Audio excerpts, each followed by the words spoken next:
সব জায়গায় বাটপারি করে না। আর এই কারণে এবার তোমাকে আমি মহান আল্লাহর দোহাই দিয়া বলতেছি, ইন্নী আউযু বিররহমান,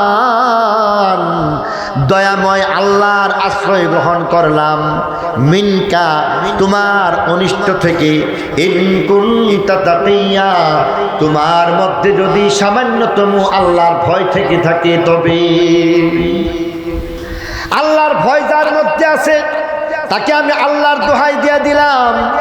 তুমি যদি মনে করো একদিন তোমাকে মরতে হইবে, তুমি যদি ভাবতে পারো একদিন তোমাকে অবশ্যই কবরস্থ হইতে হইবে, তুমি যদি বুঝতে পারো আল্লাহর সামনে জবাব দেওয়া লাগবে, এই বিশ্বাস যদি তোমার মধ্যে থাকে, তাহলে আজকে বলি শুনো, তোমার অনিষ্ট থেকে অবশ্যই আমি মোতায়েমই আল্লাহর আশ্রয় নিয়ে নিলাম।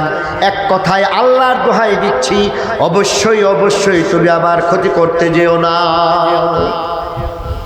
আসছে কে? মানুষ না জিবরাইল ফেরেশতা? উনি কি বুঝতে পারছেন? উনি বুঝতে পারেন। এবার ভাবতেছেন, সাথে সাথে জিবরাইল ফেরেশতা মনে করতেছেন যে আরে গলতটা তো আমার, আগে যদি পরিচয় দিতাম তাহলে সমস্যা ছিল না। আর এইভাবে পরিচয় না দিয়া ঘরের মধ্যে প্রবেশ করা জায়েজ নাই, ঠিক কিনা বলেন?